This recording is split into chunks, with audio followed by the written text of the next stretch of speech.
Hello, this is Chef John from foodwishes.com with walnut and parsley pesto. That's right, I've never been really that involved with this whole raw food revolution.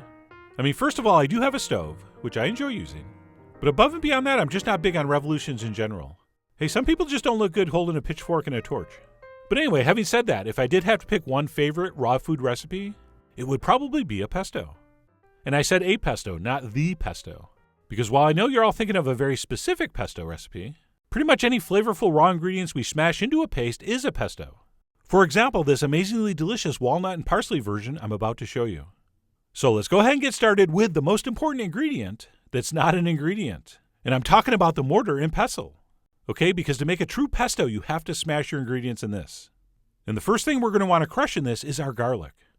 And we'll also add a nice big pinch of kosher salt. And we will take our pestle and start smashing and mashing that. Although I really should be using two hands. There we go. But anyway, we'll continue to crush that garlic and salt down to pretty much a paste.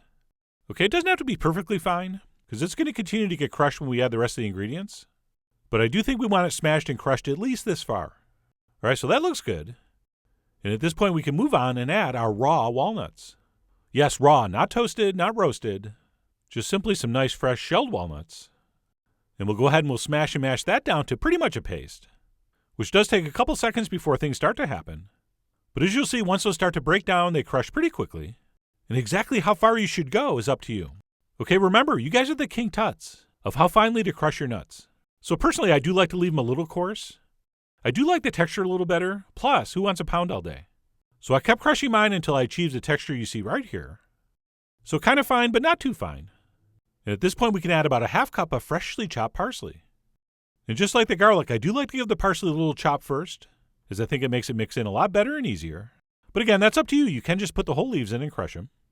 And by the way, I should mention, just because I'm using a gorgeous olive wood mortar and pestle, those ones they make out of stone or marble work just as well. The only kind I don't like are those glass ones. I don't really understand those.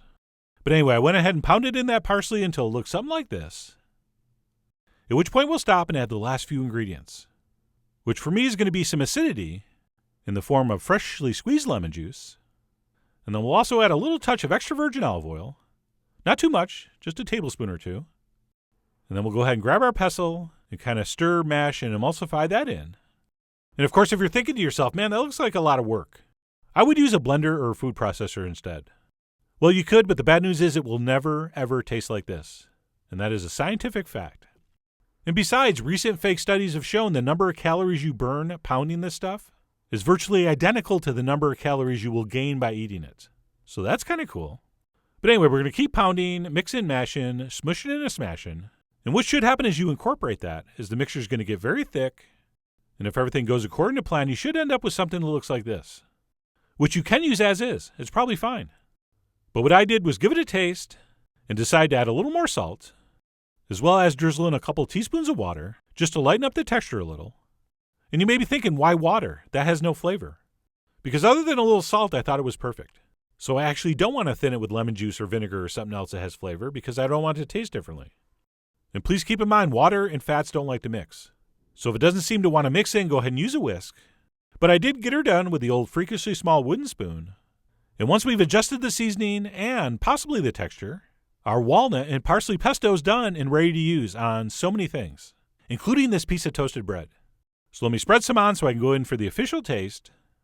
And right here you can get a really great look at the coarse texture I went for. And that was simply achieved by not smashing those walnut pieces super fine. But if you do want to spend a few extra minutes to make it smooth, go ahead. It's going to taste basically the same.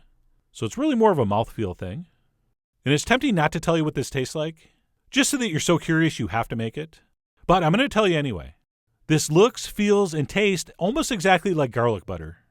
I mean, it really does taste that rich and decadent. And that garlic flavor is so pure, so intense, it's actually hot, as in like peppery hot. In fact, I'm sure you noticed this recipe was sans cayenne. And that's why. And as fantastic as it is just on a little piece of bread, it would be equally amazing on some pizza or pasta, or it could make something as boring as roasted chicken and sweet potato seem exciting. So let's go ahead and finish this video off by showing you how I used up most of mine.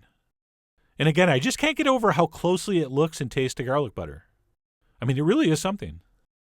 And I'm only going to take one quick bite of this. Whoops, that's the bone. There we go. But this stuff was so good, I even ate that whole prop potato. Just so good.